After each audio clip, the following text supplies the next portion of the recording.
Let us start our today's presentation with a case clinical study, and it shows that a 60-year-old lady with a 3-year history of diabetes is seen for worsening dyspnea and cough. She has a history of obstructive pulmonary disease COPD since age 55. Her dyspnea has increased and she cannot walk for a moderate distance. At the time of her presentation, her diabetic condition is managed with diet and exercise. Her blood pressure is 130 by 70 millimeter of mercury. Pulse is around 100. Respiratory rate is around 25 per minute. Weight 74 kg. Lungs are clear to percussion, but wheezing is present bilaterally. All her laboratory findings are normal and within the range. She started on salbutamol and began on a course of prednisolone at 40 mg per day for 3 days to relieve her respiratory distress, which was tapered over the next 2 weeks. On the 4th day of the treatment, she found her blood glucose level to rise to 350 mg per 100 milliliter on routine testing.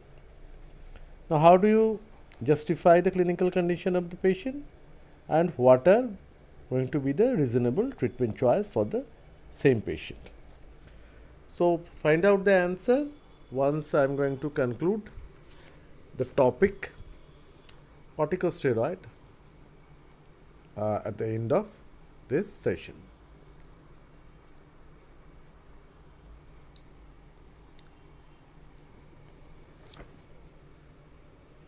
So, this is a slide showing zona glomerulosa, zona fasciculata and medulla. So, all parts are being shown over here in this slide, and the respective things which have been synthesized from that particular part is also depicted over that.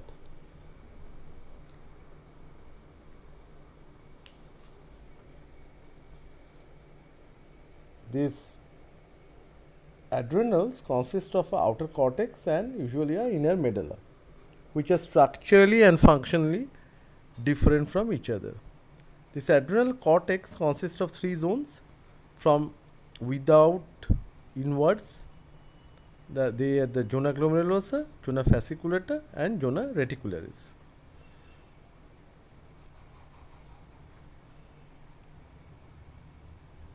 Publication of Thomas Addison in 1855 on the clinical picture of adrenal destruction attracted the attention of the physiologist to the importance of this adrenal cortex.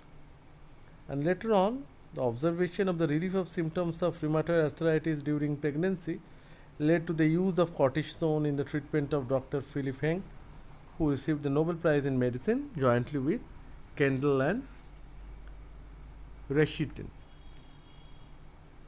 Usually this adrenal gland, it has an intrinsic relationship with pituitary, and the hypothalamo, pituitary and adrenal cortex form the HPA axis. ACTH maintains the structure and regulates the function of adrenal cortex. It is secreted by the pituitary basophil cells and is polypeptide with 39 amino acids. The initial 25 amino acids which determine its biological activity are common to the hormone obtained from the cattle, pig, sheep and man. The arrangement of the remaining 15 amino acids show species variation. Melanocyte stimulating hormone from the anterior pituitary has a sequence of amino acid identical with that of the first 13 of ACTH hormone. Now, whether this ACTH is going to be released or not is going to be decided by a corticotropin releasing hormone, which is formed by hypothalamus, and you can see this at the level of hypothalamus, at the level of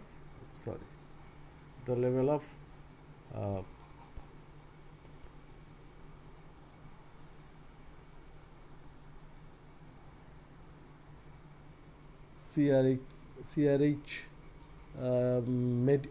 it is stored in the medial eminence, and from there reaches the anterior pituitary via the portal circulation. It stimulates the synthesis and release of ACTH. Now, the serotonin may probably plays an important role in the release of ACTH.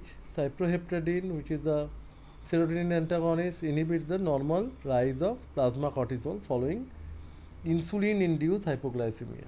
Furthermore, its oral administration causes a significant depression in the plasma cortisol level. The term cortisol refers to the native hormone of the adrenal cortex present in the biological fluid, whereas the term hydrocortisone is used to refer to the synthetic substance, but they are almost a synonymous substance. The hydrocortisone is used therapeutically. Diurnal fluctuation or variation in the rate of release of ACTH regulate the rates of secretion of cortisol and corticosterone. The plasma level of cortisol modulates the rate of release of CRH, that means cortisol releasing hormone, and in turn that of ACTH, that is adrenocorticotropic hormone, from the anterior pituitary by negative feedback mechanism.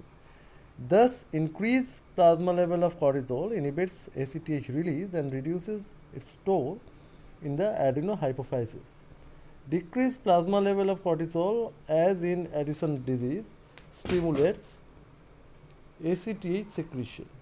The delicately balanced mechanism thus regulates the plasma level of cortisol within normal limits. Under very stressful condition, neuronal impulses from higher centers stimulate release of corticotropin releasing hormone, which ultimately elevates the output of cortisol to meet the increased demand of the body. The important homeostatic mechanism which overrides the diurnal variation of ACTH as well as its regulation by plasma cortisol level is deranged in the various disease state and in the functional suppression of hypothalamico-pituitary adrenal axis or complex axis by glucocorticoid administration. The rate of secretion of cortisol is maximum in the early hours in the morning, and you will see this is the adrenal cortex and responsible for synthesis of cortisol. So these three are forming a complex, and this complex formation is actually responsible for the tapering the dose of corticosteroid while doing the pharmacotherapy. Now you will, if you look at this, you will see that these cortisol synthesis is probably seen in the optimal conditions. The cortisol is seen at 8 am in the maximum dose, whereas at the 4 am it's in the almost the minimum dose. Whereas here you will see the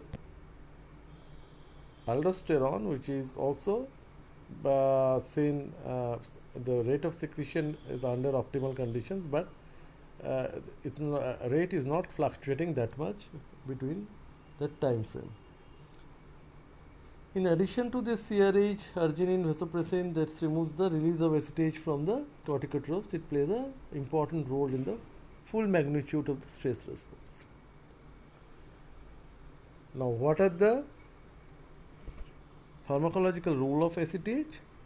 On the adrenal cortex, stimulates the adrenal cortex to synthesize and secrete cortisol and corticosterone and weak androgens.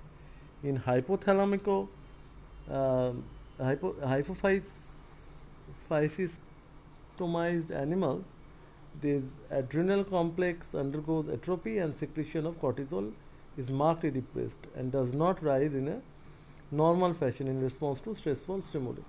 Such atrophy can be prevented by administration of ACTH. ACTH stimulates the steroidal synthesis by adrenal cortex by acting on it can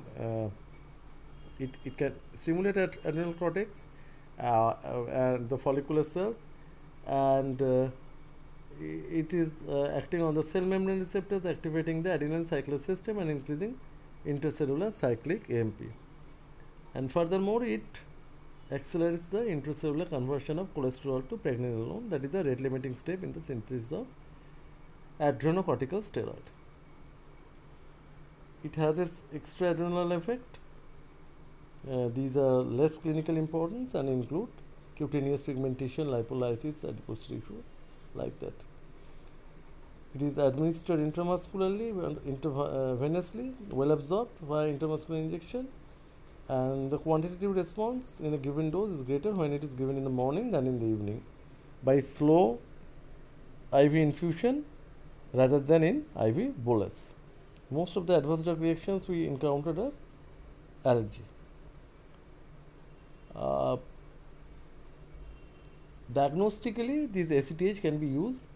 So, this is the diagnostic use of a drug, where you see the short ACTH stimulation test is performed by injecting 250 microgram of cosinotropin intramuscularly or as IV bolus and measuring plasma cortisol at 60 minutes. A level of 18 microgram per 100 milliliter or higher indicates normal functioning of hypothalamic or pituitary axis. So, let us go back to the previous slide. The adrenal cortex is divided into three zones: zona glomerulosa, which synthesizes aldosterone and deoxycorticosterone; zona fasciculata, which secretes cortisol or the glucocorticoid mainly; and zona reticularis, which forms dehydroepiandrosterone and androstenedione, and also stresses of estrogen. Now, chemically, when we look at the things on the basis of chemical structure, the adrenocortical hormone are steroids consisting of cyclopentane phenanthrene ring with various functional groups attached to carbon atoms. All steroid hormones have similar basic structure with minor differences, which however cause striking alteration in their biological activity. They are sparingly soluble in water and circulate in association with binding protein. All the steroids can be synthesized basically from 2 carbon acetate chains via cholesterol. So, cholesterol is the primary the mother structure compound from where these things are synthesized. Now, it is converted into pregnenolone, and then from pregnenolone to, you see, it is to pregnenolone, and from pregnenolone to progesterone. Now, from progesterone is an intermediary in the synthesis of other steroids and is not secreted by the adrenal cortex. After progesterone, the synthesis pathways are basically for the three groups of hormones separate out, and they are formed and they are not stored in the adrenal cortex in any significant quantities. Administered cortisone is converted in the body to the active compound cortisol. Secretory rate of cortisol is around 10 milligram per day, and that of corticosterone is 2 to 4 milligram per day. So, what are the various steps in the synthesis which are being governed by specific enzymes? You see that in one way deoxycorticosterone, then the corticosterone, then it's coming to aldosterone. So, aldosterone is important one for retaining sodium and the excretion of potassium, whereas the via 7 alpha hydroxyprogesterone, it is forming the cortisol, which is basically synonymous with hydrocortisone, is a metabolic measured as 7 ketogenic steroids. And on the other hand, via androstenedione, it is forming 17 ketosteroids, and at the end, from androstenedione, it is ultimately going to the other direction and is forming sex steroids like testosterone and estrogens. So, this is basically the synthetic pathway of this different corticosteroids. The steroidal synthesis can be reduced by metidapone, which selectively inhibits synthesis of cortisol and corticosterone, and it was used for testing adrenal function. It can be reduced by aminoglutathione, which acts by blocking the conversion of cholesterol to pregnenolone. So this is the action of aminoglutathione.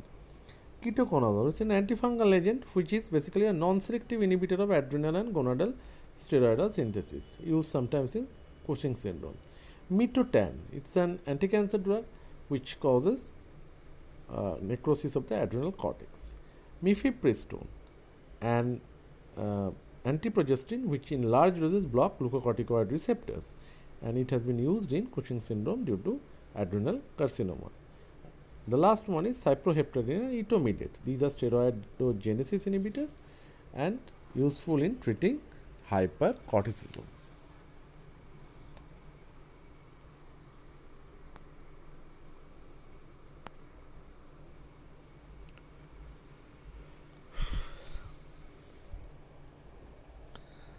So when we are looking at the mechanism of action of glucocorticoids, the important glucocorticoid secreted in man is cortisol. It has some mineralocorticoid activity, since the pharmacological actions of hydrocortisone are in fact its physiological actions. They are discussed together. Mechanism of actions, basically it's act by complex mechanism, it involving cytosolic nuclear receptor mediated action. And you see the membrane bound, you just see the receptor is bound with heat shock protein and immunophilin. When the steroid is coming inside this cytoplasm, these all are separated, and this is immunophilin, and this steroid is binding with GR. That means the glucocorticoid receptor, and the whole thing is internalized. And there is a specific element called glucocorticoid response element. Now the gray ones are called introns and the orange ones are extrons. And then during this transcription process, these introns are separated and extrons are binding with each other and help in the formation of mRNA. And this ultimately leads to translation and formation of a new protein.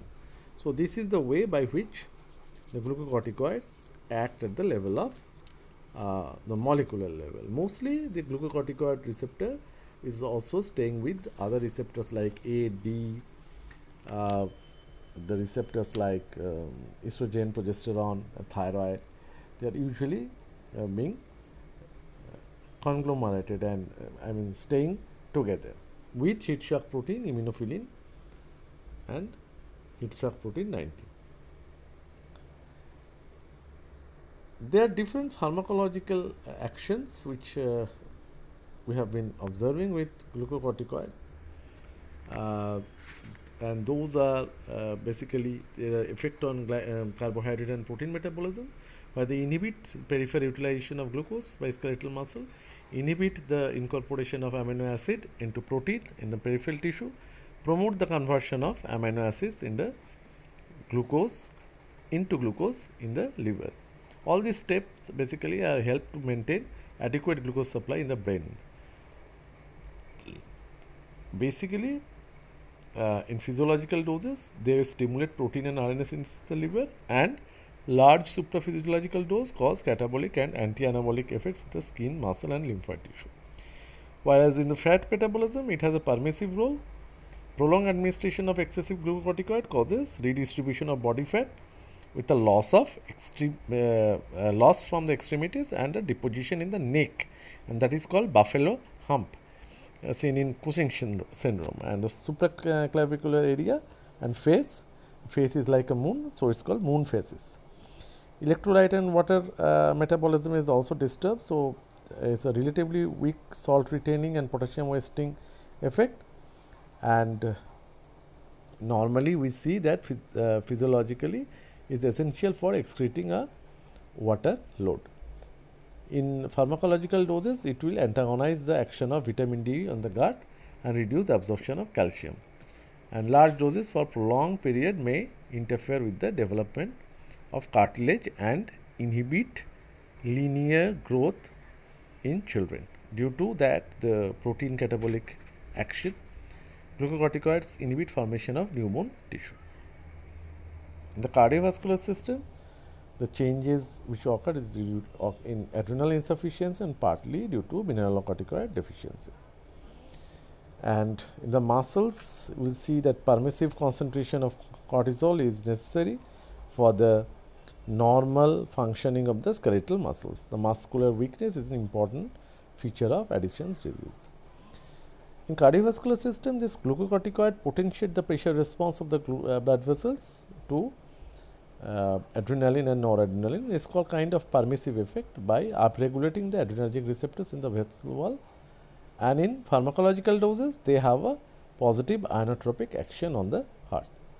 Absence of this leads to increase in capillary permeability and inadequate vasomotor response of similar blood vessels and reduction in the cardiac output. In the muscles, as I mentioned before, the problem lies when the weakness of hypercortisolism is due to hypokalemia, and it may lead to muscle wasting or steroid myopathy. Central nervous system is affected, mostly in case of Addison's disease. Apathy, depression is very common, but the pharmacological doses may show mood elevation, euphoria, nervousness, and even psychosis and depression.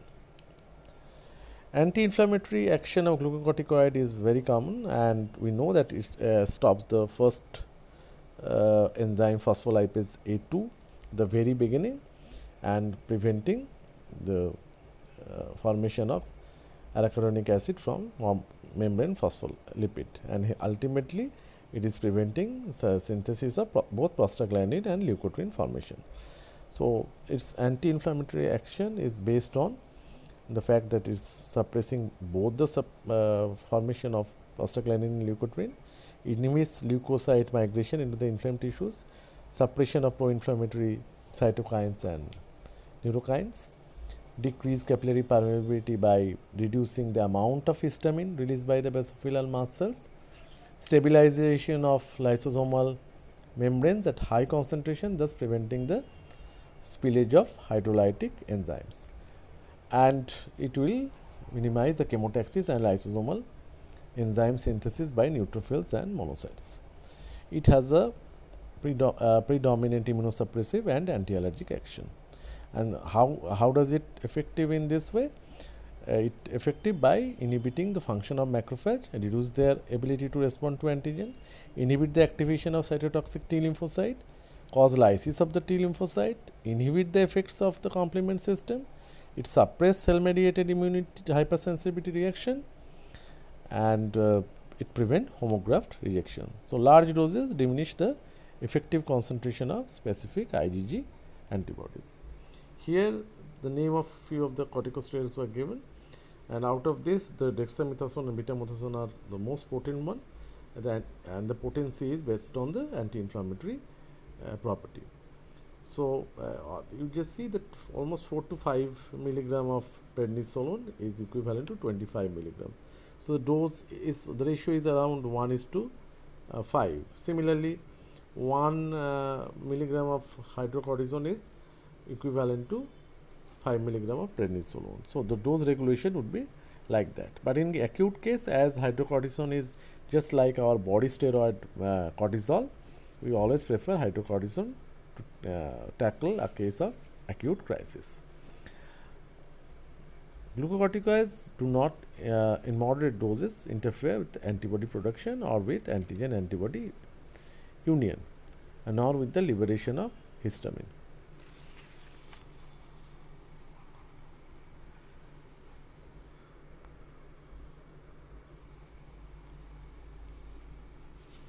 Now, whenever we are talking about pharmacotherapy and precaution, we have mentioned 4 types of therapy which we are commonly prescribed in case of corticosteroid based regimen.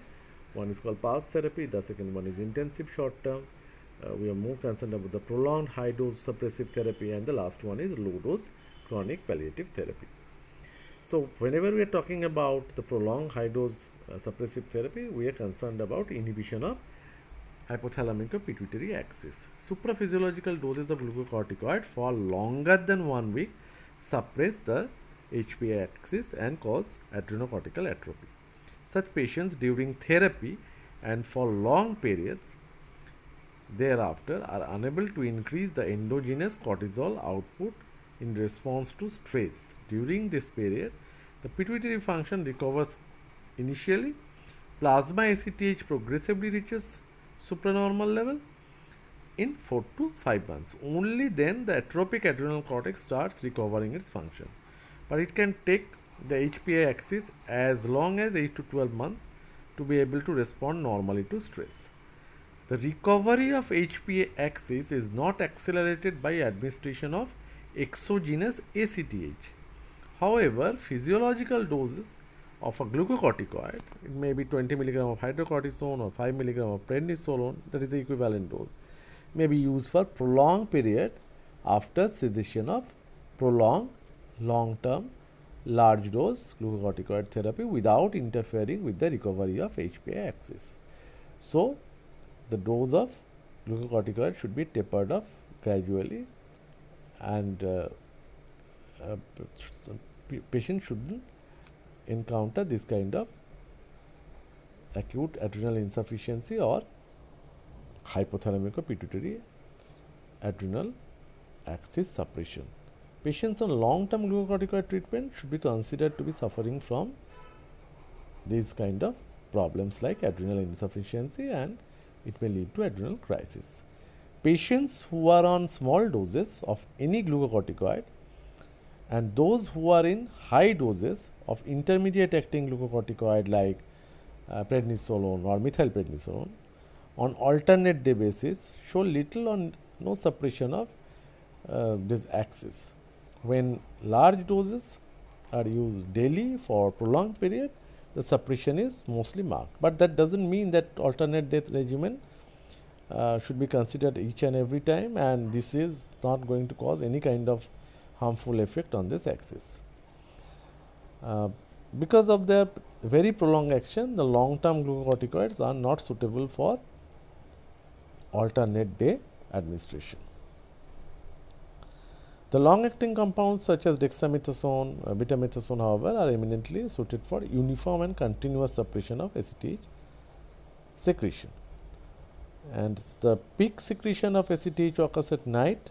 The entire daily dose of the long-acting glucocorticoid should be given at bedtime. During minor stress such as febrile illness, exercise, bouts of gastroenteritis, 100 mg of if the normal adrenals respond by secreting around 100 mg of hydrocortisone per day, that means the cortisol. This then is the requirement of hydrocortisone during such situations. And during major stress such as major surgery, burn, myocardial infarction, 300 to 400 mg of cortisol can be met with by giving 100 mg IV infusion every 6 to 8 hourly on the very first day. From the next day onwards, the doses can be halved. While withdrawing the long-term glucocorticoid therapy, the reduction usually is done in such a manner that you reduce it by 10 milligram each and every week, so that a flare up of the disease under treatment should not happen, and non-specific withdrawal syndrome comprising of fever, malaise, myalgia, arthralgia may not be manifested in this case.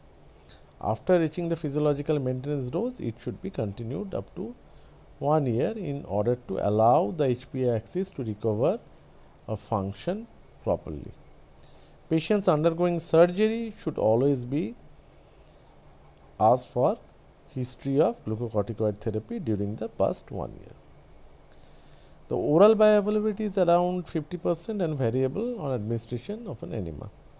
Cortisone acts in the body after conversion to hydrocortisone and prednisone to prednisolone in the liver. Hydrocortisone is high protein bound and plasma, so is prednisolone. Dexamethasone is less protein bound than hydrocortisone. The placenta metabolizes hydrocortisone and the prednisolone to the inactive cortisone and prednisolone. Unlike the mother, fetus cannot convert cortisone to prednisolone to hydrocortisone and prednisolone.